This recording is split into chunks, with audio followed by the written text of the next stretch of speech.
Financial Survival Network, helping you survive and thrive in the new economy. Go to CarrieLutz.com and sign up for 30 free micro trainings on financial survival. Great news, we've got a sponsor. This show is now brought to you by Miles Franklin. And when it comes to protecting your wealth, you know there's nothing better than gold and silver. That's what I'm buying. I hope you're doing the same. And once you make the decision to buy gold and silver, there's no better place than Miles Franklin. Look, they've been in business 22 years. And the reason I'm a customer is because when you buy, they ship. Go to milesfranklin.com or call them at 800-822-8080 to get a free quote.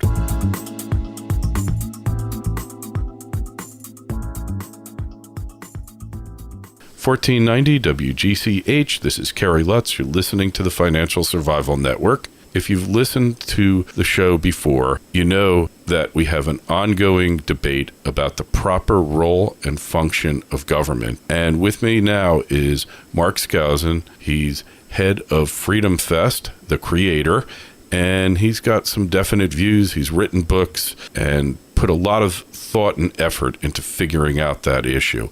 Mark, welcome back. How are you? Hey, it's good to be with you. I'm feeling good. Yeah, that's good to hear. So, government, we both talk about this a lot. A lot of people that we associate with talk about, A, do we need a government? B, if we do, what should that government be like? And C, how do we stop it from growing into the monster that it's become right now that threatens us all? Yeah, and you know, I've been giving a talk lately, both to academic, circles with students and teachers, as well as the general public, to investors and so forth, called "What Drives the Economy?" And is it C or I or G, which goes back to basic economics. C stands for consumer spending, I stands for business investment, and G stands for government. And, of course, the thing that has really been growing the most lately over the last 10 years has been G, the government. And we haven't gotten a lot out of it. Normally if G is expanding, then that's supposed to improve C and I, consumption and business investment. But it really hasn't. And the best indicator of that is the stock market, which is basically gone nowhere for the last 10 years. It might be up a little bit, but nothing like it was in the roaring 80s and roaring 90s. You know what I mean? Sure. Yeah, it's basically been flat for the past decade. And government as a percent of GDP. And, Murray Rothbard is really good on this because he always said, no, it should be C plus I minus G. Right. And if you actually just look, you take out government from GDP and just look at private consumption and private investment, there's been a lot of struggles with those indicators. It's only the G portion that has caused so-called economic growth, and it's now up to 25% of GDP. And if you include the welfare transfers, it's over 40% now of our economy is government-driven. And you cannot have a successful economy where the standard of living is rising. I think we sell ourselves really short. This whole idea that we're stagnating and that's the only thing, the only outcome is possible.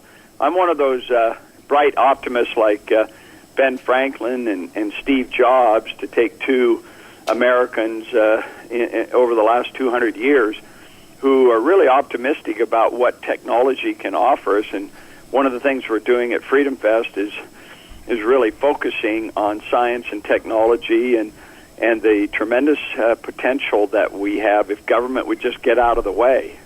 Yeah, it's so true. I mean, look, I'm talking to you now. We're talking to each other over a computer line, and, I'm posting shows daily. My whole purpose for being right now is my show, as far as professionally goes. And It's all because of the technology. I've got a recording studio in my office here that rivals anything that any radio station has, and it's all because of the technology and that whole concept of the internet being the next Gutenberg Bible, having that impact on humanity is so profound that, and it's happening so quickly that I don't think most people realize how it's opened things up. Like, just like in the Wild West, the Colt 45 was the great equalizer because a small guy could stand up to a big guy and not be intimidated.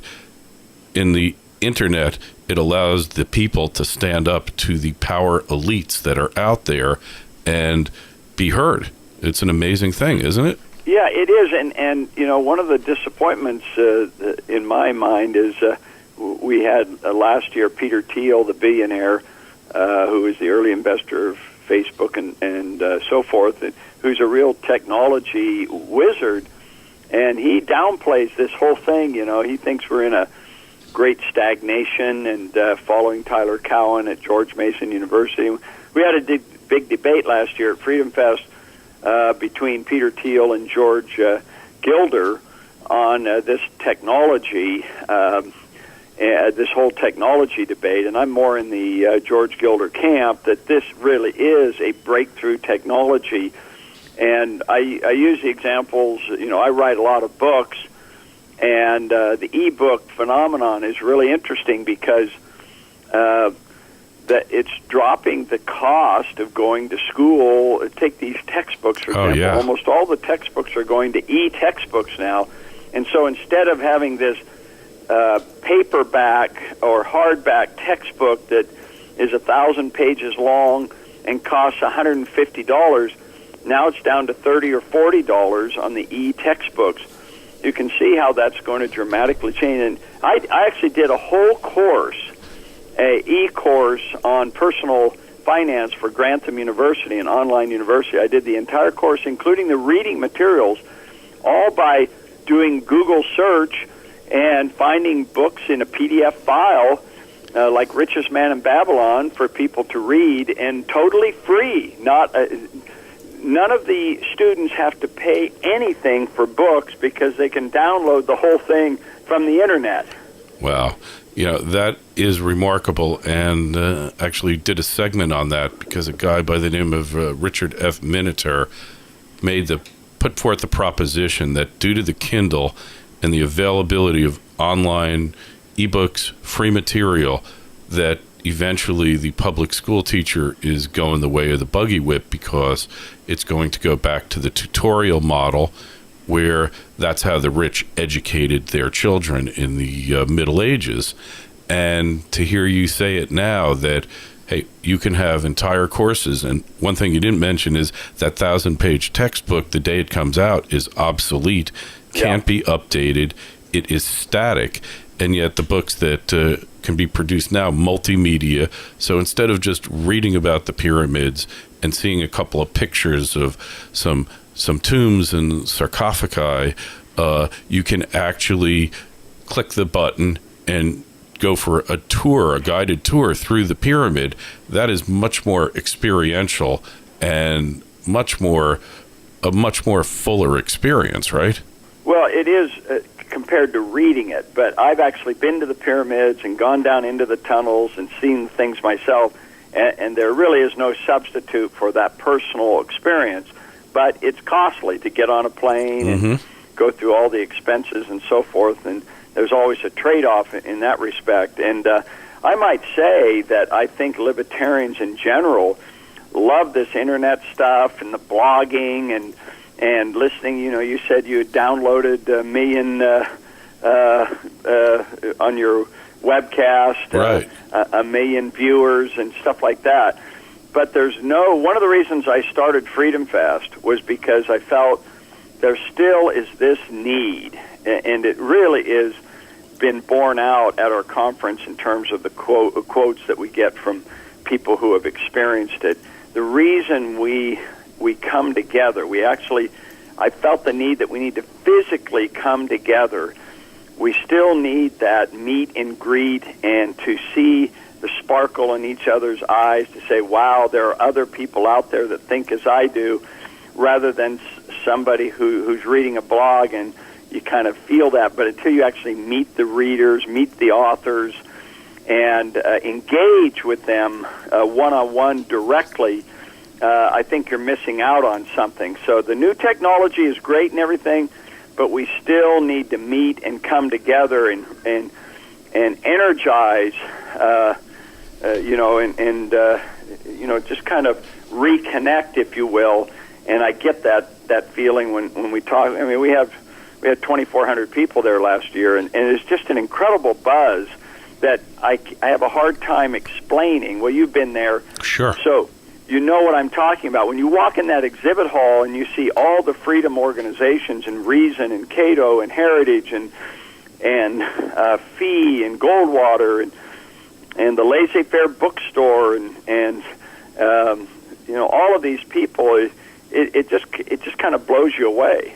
Yeah, it's really an experience that you can't appreciate, like you said, going to the pyramids until you actually go there. And that is one aspect of technology, that it can be isolating, and it can be the relationships that you form on it, if they're not done properly, can really be superficial and sometimes destructive. So yeah, it can't be a substitute, the internet, for people getting together face to face and interacting and breaking bread together. I like that, breaking bread together. I think that's a good way of explaining what's happened. Nathaniel Brandon said something interesting after he had attended a couple of these. He says, I feel an electricity here that I haven't felt in many years, that we're kind of reconnecting the freedom movement like what we had in the beginning when, Ayn Rand and the Objectivists and the Libertarian Party and the Young Americans for Freedom, this whole organizational that kind of came together in the 60s and 70s. I think we're trying to recreate that atmosphere with our annual conference in July. Yeah, definitely. And it serves another valid purpose, because we were talking about earlier is that we have no political discourse here. There is not really any discussion of the true underlying issues. Like, when I saw you at FreedomFest in the Bahamas, I said, what could we do? And you put a silver coin in my hand.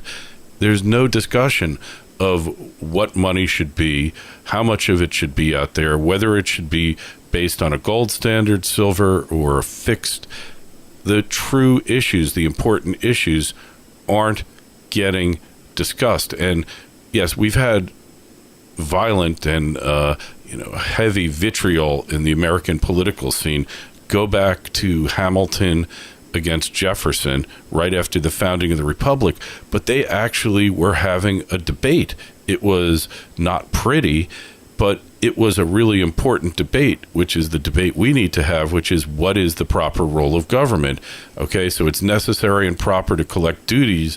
Does that mean you really need a Coast Guard to go crack down on smugglers? Because that's what happened then. And that debate was very powerful. It got decided, perhaps wrongly, or maybe it didn't get decided. So now we have to fight it again. But nobody on the left and very few people on the right really comprehend that and really are making the effort to get the debate going again. And that's what I really love about Freedom Fest, is that the debate's alive and well there. And what can we expect in the upcoming 2012 Freedom Fest? I think it's in July of this year. Yeah, we have a lot of new things. I mean, we of course have returning by popular demand. We have Steve Forbes and John Mackey of Whole Foods Market. These are our co-ambassadors to Freedom Fest, and they come every year, and they're there all 3 days. And I always like to tell the story of Steve Forbes, who normally comes in, gives a speech, signs a few books, and then he leaves. And he's there just a very short period just to give his speech. He sees no reason to stick around. meet with people or to listen to the other sessions. But at Freedom Fest, it's totally different because we're talking about these very serious issues. And he actually says that. He says, nobody really seriously talks about it. Just, what's the latest investment tip, and then let's move on. What we try to do at Freedom Fest is really focus. Like, for example, we're going to have this panel called Rebranding Capitalism. So we have Joran Brook from the Ayn Rand Institute. We have John Mackey of Whole Foods, who's written a book called Conscious Capitalism that Harvard Business Press will come out with at the end of this year. So he's already written the book, but he's going to be talking about, he thinks that capitalism needs a new brand because of all the negatives that have been associated with Wall Street and so forth. And speaking of Wall Street, we're having our mock trial. Every year we have about 10 debates, lots of debates, and then we always highlight it with the mock trial on Friday, and this one will be on Friday, I guess, July 13th. And so Friday the 13th, we're having the mock trial, Wall Street on trial. So we have a judge, we have a defending attorney, which will be Steve Moore of the Wall Street Journal. We have Robert Frank, a columnist for the New York Times, as the prosecuting attorney. And we have Steve Forbes and Peter Schiff as star witnesses on the defense. And then, believe it or not, John Mackey of Whole Foods is going to be a star witness for the prosecution against Wall Street. So that'll be kind of an interesting thing. And then he's got another, Frank has another person that he wants to get for the star witness. And then, of course, we have a jury trial of 12 people from the audience who make a majority decision on who's right and who's right and who's wrong. And last year we had the public unions on trial, and public unions lost 7-5, but it was awfully close. It really kind of shocked me. Really? Yeah. I think the prosecution against the public unions didn't do a good enough job. So the public union people, which included Thea Lee from AFL-CIO and a Democrat, a professor of law at UC or at University of Wisconsin at Madison, where it all got started, they seem to do a pretty good convincing job. But they still lost 7-5, but it was awfully close.